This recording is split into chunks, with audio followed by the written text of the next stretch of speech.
Good morning all of you. मैं अवनीश कुमार सिंह आज फिर से कक्षा 10 का कृतिका भाग 2 का साना साना हाथ जोड़ी चैप्टर का तीसरा भाग व्याख्या लेकर के उपस्थित हुआ हूँ। पहले दो भागों में आपने देखा कि लेखिका मधुर कांकरिया सिक्किम की यात्रा पर निकली हैं और किस प्रकार से उन्होंने सिक्किम के अपने इस यात्रा वृत्तांत का वर्णन किया है। युमथांग के लिए जा रही हैं, जहां पहले होटल में ठहरी थी। सुबह उठ करके ही उन्होंने बालकनी की तरफ दौड़ लगाई ताकि उन्हें पता चला था कि अगर मौसम साफ रहा तो यहाँ से कंचनजंगा की चोटियाँ दिख जाएंगी, लेकिन ऐसा हुआ नहीं। बादल के कपाट यानी बादल घिरे हुए थे। पिछली बार भी उन्हें ऐसा कहा गया था कि बादल अगर घिरा रहा तो नहीं दिखेगा, और वो ऐसा इस बार भी हुआ। जितेन जो कि उनका ड्राइवर कम गाइड भी था, यानी ड्राइवर भी था और गाइड भी था, दोनों का वो खुद कर रहा था। उसने कहा, मैडम चलिए आगे। फूलों की वादियाँ वो देख रही थी, कहे कि इससे भी बढ़िया भी फूलों की वादियाँ आपको देखने को मिलेगी। वो चली जा रही थी युमथांग, जो कि वहाँ से भी 149 किलोमीटर के दूर। अब जैसे जैसे आगे बढ़ रही थी, हिमालय की ऊंचाइयाँ विस्तृत होती जा रही थी, चौड़ी होती जा रही थी, और नीचे के जो बस्तियां थी, लोग थे, घर थे, सब समाप्त छोटे छोटे ताश के पत्तों की तरह दिख रहे थे। रास्ते में ही उन्हें एक जगह कई ध्वज पताकाएं दिखाई दिया। सफेद ध्वज पताकाएं। पूछने पर पता चला कि यह शांति का प्रतीक, अहिंसा का प्रतीक। कोई भी बौद्ध भिक्षु मरता है तो उसके आत्मा की शांति के लिए 108 श्वेत पताकाएं लगा दी जाती हैं। फिर बताता है कि रंगीन पताकाएं भी लगती हैं, और भी शुभ अवसरों पर भी पताकाएं लगती हैं, लेकिन वे पताकाएं यानी ध्वज रंगीन होते हैं। जिन्हें उतारा नहीं जाता है वो अपने आप ही नष्ट हो जाते हैं। जाते हुए एक रास्ते में एक व्हील देखी, चक्र देखी। पूछने पर उसने बताया कि यह पंचक्की प्रेयर व्हील है, धर्म चक्र है। ऐसा मान्यता है कि इसको घुमाने से सारे पाप मिट जाते हैं। अब लेखिका यही सोचने लगी कि चाहे पहाड़ हो, चाहे मैदान, गांव हो, चाहे शहर, हर जगह एक जैसे ही लोग हैं, एक जैसी मान्यताएं, एक ही विश्वास, अंधविश्वास, धर्म, विज्ञान सब एक ही तरह है। फिर एक जगह रोका, बोला कि इस जगह का नाम है कवि लॉन्ग स्टॉक, जहाँ पर कि गाइड फिल्म की शूटिंग हुई थी। देवानंद की फिल्म काफ़ी हिट हुई थी, और वहाँ पे कई संधियाँ हुई थी। भूटिया और लेप्चाओं की संधि हुई थी। वहीं पर एक जगह रोका, 7 सिस्टर्स वाटरफॉल, हिमालय की चोटी से गिरती हुई वह झरना, मानो कि सफेद फेन का झाग गिर रहा हो। सब लोग वहां कैमरे में कैद करने के लिए फ्लैश चमकाने लगे, परंतु लेखिका एकदम मौन, स्निग्ध,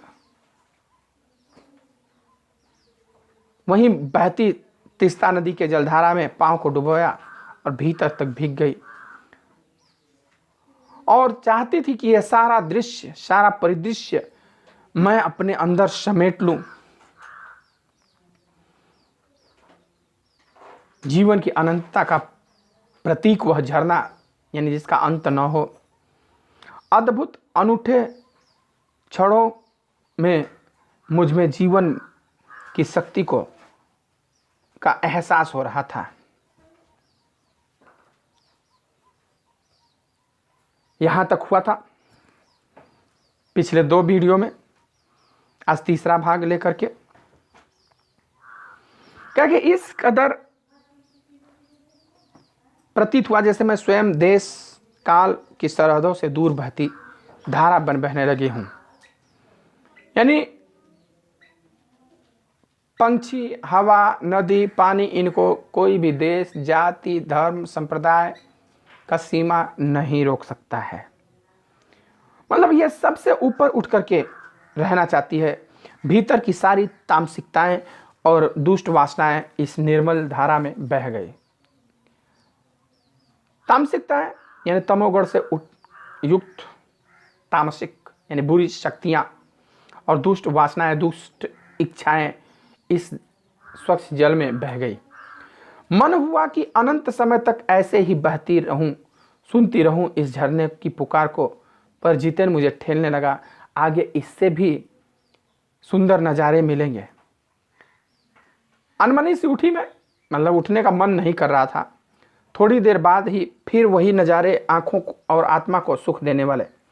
कहीं चटक हरे रंग का मोटा कालीन ओढ़े तो कहीं हल्का पीलापन लिए, तो कहीं पलस्तर उखड़ी दीवार की तरफ पथरीला, और देखते देखते परिदृश्य से सब कुछ छू मंतर, जैसे किसी ने जादू की छड़ी घुमा दी हो। फिर चलने लगी तो बड़े बड़े पहाड़ों पर यह खासियत हो कि जहाँ पेड़ पौधे रहेंगे वहाँ वो हरा दिखाई देगा, मानो कि हरा कालीन बिछाया गया हो। जहाँ पेड़ पौधे नहीं होंगे, बर्फ होगा तो वहाँ सफ़ेद दिखाई देगा, और बर्फ और पत्थर दोनों हैं तो चितकाबर दिखाई देगा, मानो कि दीवार पे प्लस्तर और रंग किया गया हो और वो प्लस्तर उखड़ गया हो। और फिर कभी कभी एक झटके में सब गायब मतलब बादल का परत आ जाता था, सामने बादल आ जाता था तो सब गायब। चित्र लिखित सी मैं माया और छाया के इस अनूठे खेल को भर भर आंखों देखती जा रही थी। माया और छाया, ये प्रभु की माया और छाया में चित्र, प्रकृति की बनाई हुई यह चित्र मैं देख करके मंत्रमुग्ध हो जाती थी और इन्हें अपनी आंखों में भर लेना चाहते थे। प्रकृति जैसे मुझे सयानी बनाने के लिए जीवन रहस्यों का उद्घाटन करने पर तुली हुई थी। सयानी यानी समझदार, चतुर बनाने के लिए व्याकुल थी कि आपको अब मैं पूरे प्रकृति के बारे में समझा दूंगा। धीरे धीरे धुंध और चादर थोड़ी छटी, धुंध की चादर थोड़ी छटी। जो बादल आ गया था, धुंध आ गया था, बादल जैसे हम लोग देखते हैं बादल यहाँ ऊपर दिखाई देता है ना, वहाँ पे नहीं, वहाँ पे बादल आपको एकदम पास में दिखाई देगा। आप बादलों के बीच से गुजर करके जाएंगे। जैसे जाड़े की दोनों में कुहेसा पड़ता है, धुंध होता है, उसी प्रकार से बादल होते हैं। लेकिन कुहेसा अगर रहेगा तो वो एक लेयर की तरफ पूरा फैला रहता है। बादल नहीं, बादल हो सकता है कि 2 मीटर लंबा चौड़ा हो, उसके बाद नहीं इधर उधर नहीं हो।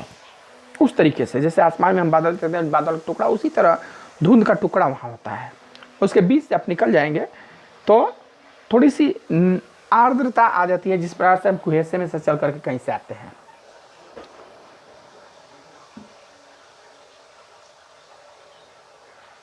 अब वहाँ पहाड़ नहीं, 2 विपरीत दिशाओं से आते छाया पहाड़ थे, और थोड़ी देर बाद ही वे छाया पहाड़ अपने श्रेष्ठतम रूप में मेरे सामने थे। सामने पहाड़ था, अगल बगल पहाड़ थे, बीच में से रास्ता बनाया गया था, जिनका कि वहाँ पर प्रतिबिंब आ रहा था, परछाई आ रहा था। लेकिन थोड़ी देर बाद ही वो एकदम विशाल पहाड़ हमारे सामने उपस्थित था।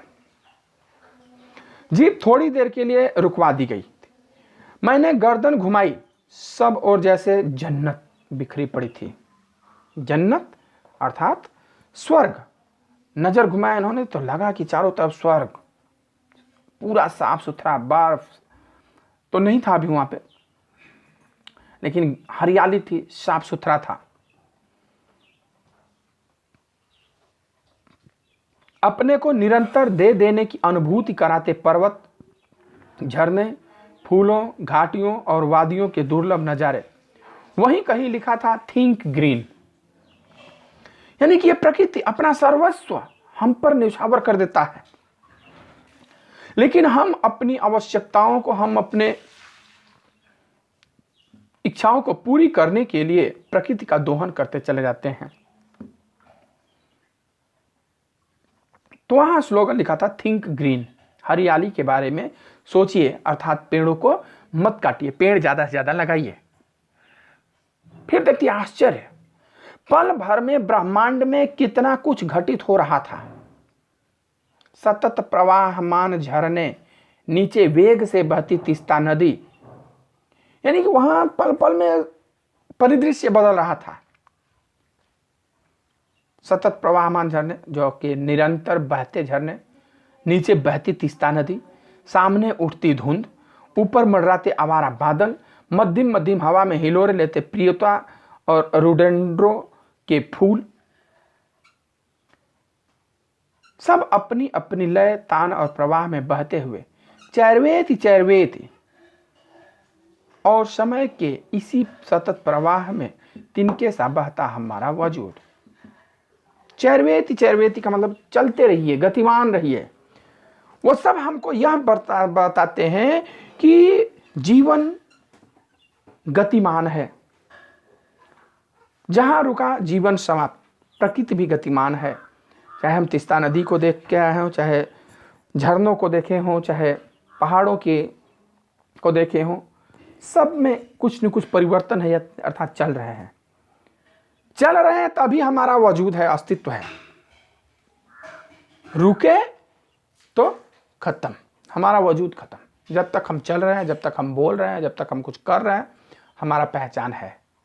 बोलना बंद कर दीजिए, जाना बंद कर दीजिए, आना बंद कर दीजिए, आपको कोई जानने वाला नहीं मिलेगा, अर्थात आप उस समय निष्क्रिय मृत प्राण हो जाएंगे। ये प्रकृति की नहीं, सबके जीवन की बात है। हमारा, आपका, सबका जीवन इसी पर निर्भर है। जब तक आप कुछ कर रहे हैं, जब तक आप चल रहे हैं, बोल रहे हैं, तब तक तो आपको लोग जान रहे हैं, और नहीं तो आपकी भी हालत वैसे ही होगी जैसे कि मृत प्राणियों की होती है। पहली बार एहसास हुआ जीवन का आनंद ही यही चलायमान सौंदर्य है।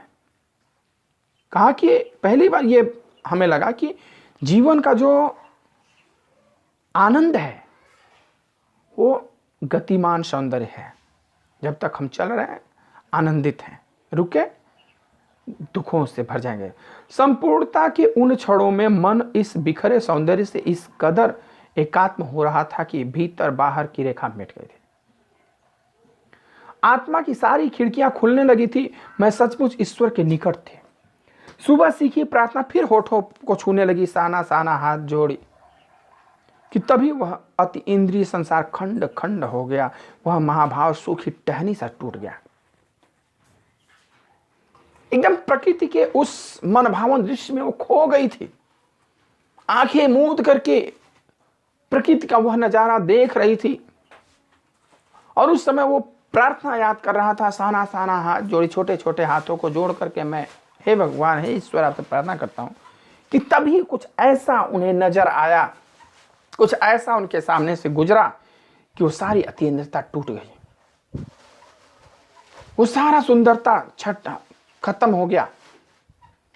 हुआ क्या था कि दरअसल मंत्रमुग्ध सी मैं तंद्रिल अवस्था में ही थोड़ी दूर तक निकल आई थी। तंद्रिल यानी निद्रा की अवस्था में, जिससे लोग नींद में चलते हैं ना, वही से ही सोचते, एकदम कोई उसे ठिकाना नहीं कि मैं कहां जा रही हूं, क्या हूं। थोड़ी दूर तक चली आई थी कि अचानक पांवों पर ब्रेक सी लगी, जैसे समाधिस्थ भाव में नृत्य करती किसी आत्मलीन नृत्यांगना के नुपुर अचानक टूट गए हों, कि अचानक इनके पैर रुक गए, मानो कोई इस नृत्यांगना एकदम नृत्य करते करते लीन है कि अचानक उसके घुंघरू टूट जाते हैं और रुक जाती है। क्या देखा?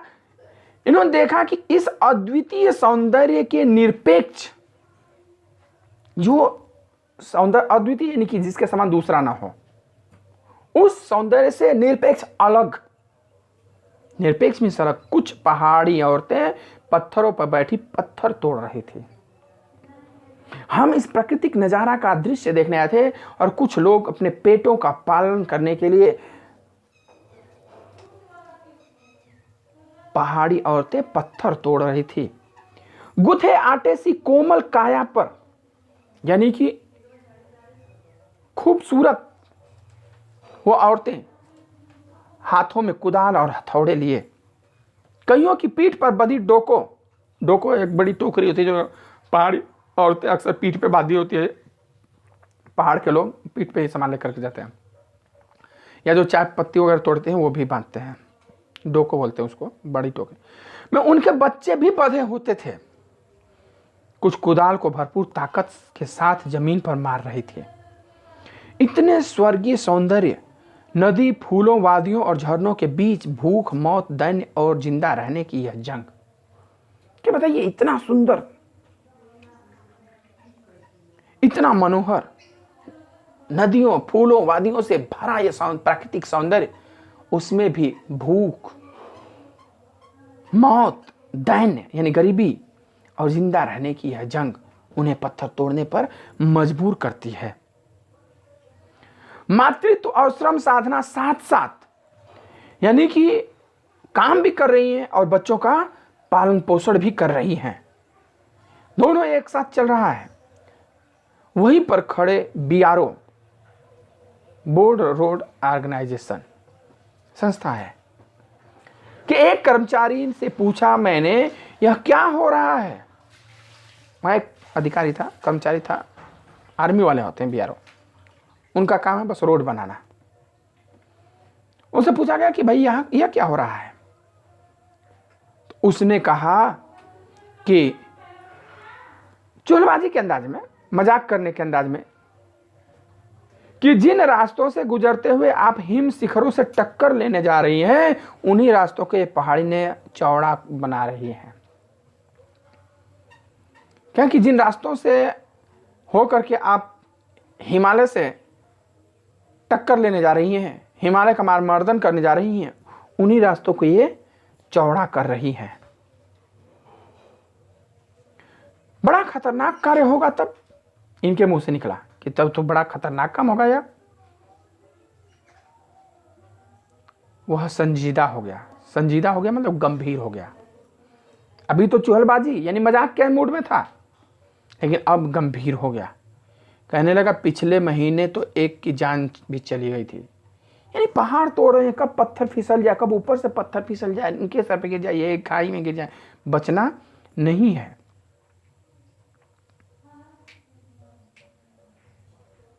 बड़ा दुस्साध्य कार्य है। दुस्साध्य यानी कठिन कार्य है पहाड़ों पर रास्ता बनाना। पहले डायनामाइट से चट्टानों को उड़ा दिया जाता है। डायनामाइट यानी विस्फोटक पदार्थ से पहाड़ों को तोड़ा जाता है, पत्थरों को। फिर बड़े बड़े पत्थरों को तोड़ मोड़कर एक आकार के छोटे छोटे पत्थरों में बदला जाता है और फिर बड़े से जाले में उन्हें लंबी पट्टी की तरह बिठाकर कटे रास्तों पर बाड़े की तरह लगाया जाता है। जाली में उन पत्थरों को सेट किया जाता है। आप देखेंगे, चले जाइए वहां जमनिया पुल के पास, जहां पहले पीपा पुल था, वहां देखिए वो उसी तरह जाले में बना हुआ है, क्योंकि कटान वहां पे बहुत ज़्यादा है गंगा जी का। तो वहां पे जाली में पत्थर के टुकड़े लगा करके लगाए गए हैं, दीवार बनाए गए हैं और उनको कटे रास्तों को चौड़ा करने के लिए उनके अगल बगल बनाया जाता है। जरा सी चूक और सीधा पाताल, यानी जरा सी अगर मिस्टेक हुआ, चूक हुआ कि सीधा स्वर्ग। चलिए, इस वीडियो में आज के लिए सिर्फ इतना ही। फिर अगला भाग मैं अगले वीडियो में लेकर के आऊँगा। तब तक के लिए धन्यवाद। वीडियो अच्छा लगे तो लाइक, शेयर और कमेंट ज़रूर करें।